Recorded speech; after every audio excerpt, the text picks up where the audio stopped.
Organización Política de los Pueblos de Anáhuac, por el licenciado Ignacio Romero Vargas Iturbide. Narrado por Darlene MX. 4. Necesidad de evitar ideas preconcebidas para el conocimiento adecuado de nuestras instituciones políticas. Debido a las dificultades antes señaladas, la historia antigua de México y la evolución de nuestras instituciones políticas no se han determinado con exactitud hasta la fecha. Algunas fuentes documentales de nuestra historia no se han traducido aún al castellano, lo cual es indispensable realizar para el conocimiento adecuado de nuestras instituciones políticas, el que solo se logra mediante un criterio objetivo y bien informado, entregado a la investigación histórica. Casi la totalidad de los estudios que se han llevado a cabo sobre el desarrollo de nuestras ideas e instituciones políticas adolecen de una sorprendente carencia de objetividad, explicable en gran parte por la falta de criterio jurídico de los historiadores, o por falta de información y de sentido histórico de los jurisconsultos, y de sentido crítico en general, por la aceptación incondicional de falsas o viciadas tradiciones, acumuladas con el tiempo y asimiladas sin mayor consideración intelectual, lo cual resulta tanto más grave cuanto que se trata de una cultura, para nosotros, en gran parte desconocida. Partir de documentos legales, desatendiendo las circunstancias que los motivaron, o analizar los acontecimientos históricos sin tener presentes los antecedentes legislativos, que como quiera son principios normativos de la conducta humana, da por resultado la construcción de métodos fragmentarios que, indefectiblemente, llevan a la formación de sistemas ideológicos abstractos, fuera de la realidad, o a la descripción de una sucesión de hechos, datos en apariencia incoherentes e inexplicables entre sí. Las instituciones jurídicas raras veces nacen de un acto legislativo que las engendra de cuajo en completo desarrollo. Generalmente van surgiendo de hechos o disposiciones legales aparentemente insignificantes, pero que con el tiempo toman incremento, se hacen visibles a todos y llegan finalmente a ser objeto de reglamentación jurídica. Por ello, para el conocimiento del derecho, muchas veces interesa más indagar los orígenes que motivaron las normas que las especulaciones llevadas a cabo sin atender dichos orígenes. Por consiguiente, el estudio de nuestro derecho autóctono se impone con la fuerza de la necesidad para la comprensión de nuestras actuales instituciones políticas. Pero para llegar a vislumbrar la realidad de la historia, se requiere, además de realizar una investigación la más completa posible de los hechos y de los datos que presenta la historia en sus fuentes de origen, tener profundo criterio de discernimiento de estas, para no adoptar falsas posiciones, que pronto serían superadas y eliminadas del conocimiento científico, llevándonos a conclusiones absurdas. Conviene ante todo denunciar dos tendencias manifiestas en diversos escritores de lo nuestro, las que sin duda alguna parten de principios equívocos que indefectiblemente nos llevan al desconocimiento de la realidad indígena y por ello de nuestra historia autóctona, y, lo que es peor, la falsifican induciéndonos a error. Tales tendencias son el sociologismo y el jurismo occidental a ultranza. 1. El sociologismo. A pesar del respeto que nos merece el recuerdo de don Antonio Caso, destructor del positivismo en México, admirable escritor y profesor de sociología, el sociologismo es el último baluarte del positivismo de A. Comte, que con sus múltiples empirismos y falsas abstracciones ha inducido a error a muchos escritores en el campo de la política. La razón de su propia condenación es obvia, porque su abstraccionismo a ultranza desvirtúa los hechos concretos y por principio se aparta de la realidad histórica, es decir, del conocimiento de la actividad humana tal como es. De tal suerte, los sociólogos inventan evoluciones humanas fuera de la historia, buscan datos de diversos lugares de la Tierra y sin ningún escrúpulo los acomodan, jerarquizan y unifican en esquemas a través de ideas empíricas de raza, parentesco, etc., y los adaptan a mecanismos, energética, funciones mentales colectivistas, a aritmetismos, demografía, y a consideraciones zoológicas y biológicas de grotesco organicismo, que nada entiende del verdadero espíritu humano de libertad. Tal ocurre con nuestros modernos arqueólogos que al aplicar sus conocimientos clasificatorios en el ámbito de nuestra historia y de nuestra organización autóctona, en vez de aclarar los acontecimientos, los complican. A continuación, señalo algunos conceptos de esta naturaleza. Para dilucidar nuestro concepto de calpulli, algunos autores introducen las ideas de clan y de tribu. A este respecto, bien dice Soustel al referirse a la organización de Tenochtitlan en cuanto al calpulli y al chinancali. En este último término, el que los españoles han traducido por barrio y los autores americanos modernos por clan, me inclino a pensar que los antiguos españoles comprendieron la realidad mejor que los arqueólogos de hoy. La palabra clan, que evoca ciertas reglas matrimoniales y de descendencia, y hasta un tótem, me parece menos conforme a los hechos conocidos que la palabra barrio, que designa una entidad territorial. El calpulli era ante todo un territorio, propiedad colectiva de cierto número de familias que se lo repartían para explotarlo según reglas que después veremos. Poseía una rudimentaria administración autónoma que regía un jefe electo, el calpulec, y un templo particular. Es evidente que el calpulli de la organización indígena del Valle de México responde a una forma original y diferente de las formas de agrupación estudiadas en núcleos degenerados, más que primitivos, de los australianos o africanos. Y necesariamente se aparta de la realidad histórica todo aquel que quiera asimilar en ciertas palabras mágicas, tales como clan, tribu, gens, etc., agrupaciones tan diferentes ya desde el punto de vista humano como económico, geográfico y cronológico, producidas por los Obshiwas de Canadá, o las agrupaciones primitivas suizas, egipcias o mexicanas, lo cual equivale a hacer mofa de la historia, que es por antonomasia la realidad eterna que ilustra y vigoriza nuestro pensamiento a cada instante. Lo que se ha dicho con respecto al clan puede decirse del concepto judío de tribu, pues aplicar este nombre a nuestras organizaciones autóctonas no solo es un desacato a la historia, sino un error craso de confusión, que pronto nos conduce a falsas apreciaciones de la realidad. De hecho, como podemos apreciar en los documentos indígenas, el concepto de calpulli responde tan solo a la idea de agrupación autónoma, la que puede o no ser poseedora de tierras.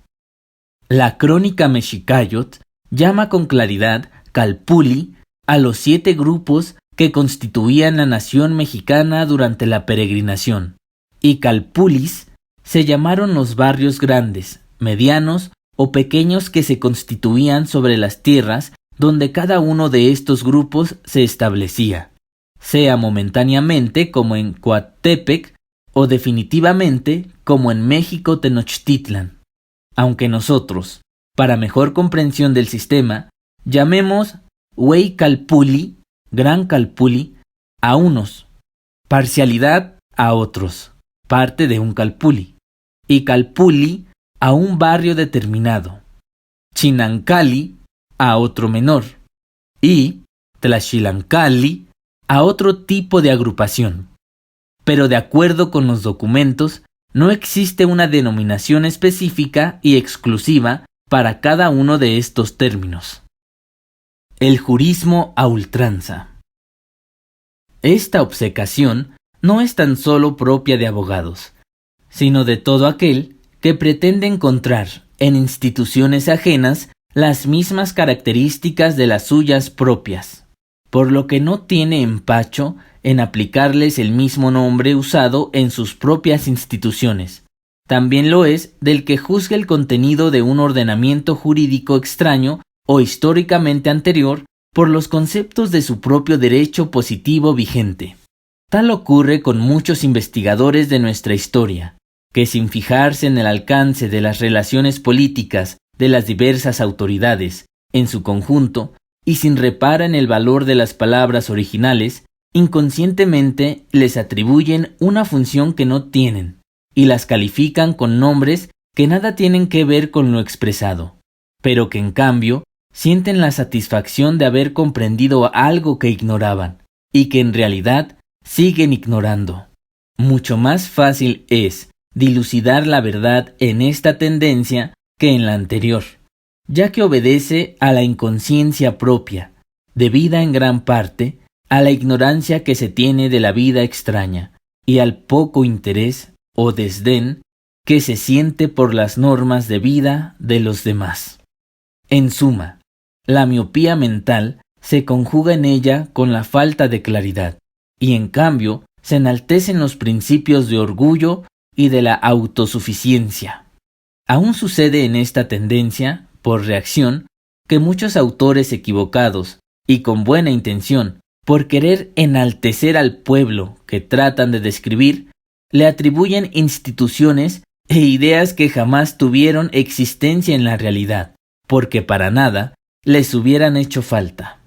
Así, en la obra de Fray Bernardino de Sahagún, trasciende de modo patente que cuanto inquiría con la mejor buena voluntad no correspondía a los problemas y deseos de los indígenas. Su cuestionario obedecía, más que a otra cosa, al deseo de satisfacer la curiosidad de los europeos y no a detallar el íntimo deseo de los indios vencidos, que hubieran necesitado, más que nada, del consuelo y de la comprensión.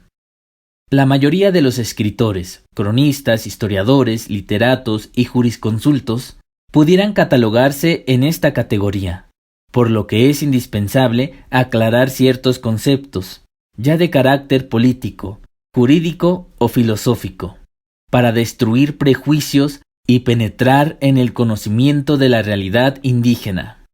Desde el punto de vista político, múltiples son las instituciones que habría que estudiar, pero hay una que es fundamental, el concepto de autoridad, que varía profundamente del criterio europeo. En el pensamiento indígena no existe una distinción ni jerarquía similar a la de emperador, rey, virrey, archiduque, duque, marqués, conde, barón y caballero. La noción de autoridad en el indígena se pierde en la del pueblo que gobierna. Altepet, escribe Molina, pueblo o rey, mejor dicho gobernante. Tlatocati, gran señor o príncipe. Tlatoani, el que habla o gran señor. Tlatocayo, rey coronado. Tlatocayot, señor, reino, corona real o patrimonio. Nombres todos que se dan en las crónicas nahuas a los gobernantes de distintas autonomías. No hay pues que buscar en ellos un tratamiento especial para el gobernante de México o para los de Texcoco o Tacuba. Igual título se daba al de Amecamecan, que de hecho era un subalterno. Pero de acuerdo con las costumbres y el conocimiento de la historia, todos los indígenas sabían quién era el mandamás. Por consiguiente, los indígenas conocían el valor del gobernante por el poder del pueblo que gobernaba, sin por ello darle otra denominación que aquella de gobernante unida al nombre del lugar que gobernaba. Así es como llamaban Tlatoani al gobernante de México, independientemente de que el Cihuacóatl o del Tecúchtli ordenasen, y concedían primordial importancia a sus mandatos porque conocían la hegemonía del Estado mexicano sobre los demás. El nombre de Tlatoani, gobernante, y las palabras tlatocati, tlatocatisquía, gobernar, pueden verse expresadas simultáneamente en dos personas distintas, la de Cihuacóatl y la de Tecújtli. Véase en la Crónica Mexicayot Nos 160-304, considerados en ella como soberanos conjuntos de Tenochtitlan. Las ideas feudales europeas fueron las que pretendieron jerarquizar el pensamiento indígena, el cual no tendía a la formación de unidades políticas absolutas, semejantes a los reyes o emperadores. Cada gobernante era señor de su pueblo, de acuerdo con las modalidades establecidas por la costumbre, relaciones familiares entre soberanos y los pactos de paz o de guerra establecidos en cada señorío. Así es como se puede comprender el que todas las autoridades fuesen llamadas en sus jefes como Tecújtli y Tlatoani, y no percibiesen por dichos títulos ninguna distinción general sobre los demás.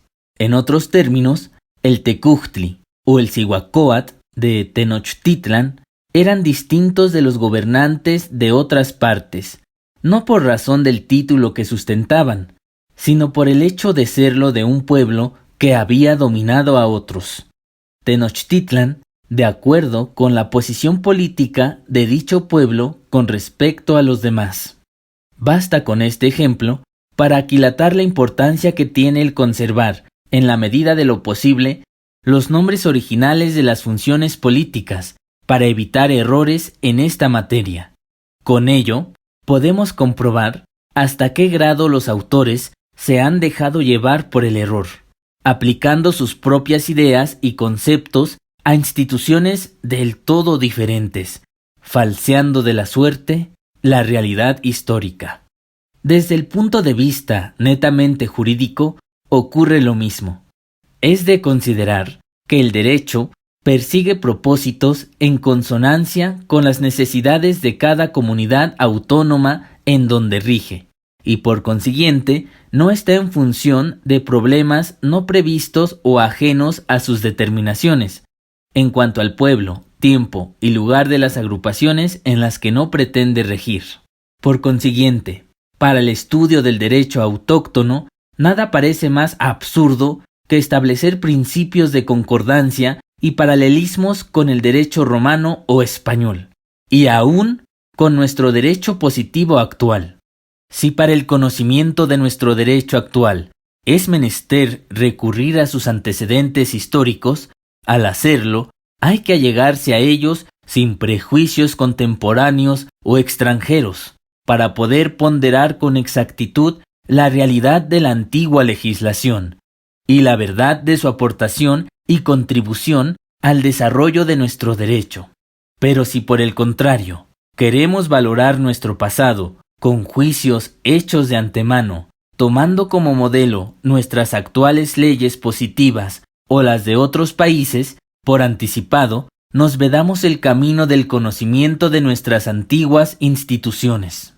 Esta tendencia es muy general en los escritores que pretenden hallar en las instituciones indígenas los elementos clasificatorios que de por sí son abstractos y de escaso valor en la realidad que el derecho occidental ha venido elaborando, tomando como base los principios del derecho romano. Sin tomar en cuenta a los autores que por principio o por comodidad prefieren hacer caso omiso de nuestro derecho autóctono, la mayoría de los investigadores pretende plasmar las ideas jurídicas occidentales en los conceptos jurídicos indígenas, los que en realidad deben considerarse por naturaleza propia eminentemente originales y distintos de los europeos. Ya Sahagún, Zorita, Torquemada, Ixtlilxóchitl, Pomar, Mendieta, Durán, Beitía y Clavijero se dejaron llevar por esta tendencia, tratando de comprobar que los indígenas practicaban un derecho civil y penal, nociones que corresponden a conceptos perfectamente definidos para nosotros desde la antigüedad clásica, pero que sin duda alguna, para los indígenas, no tenían el mismo sentido y contenido, exceptuando ciertos visos de semejanza aparente y superficial.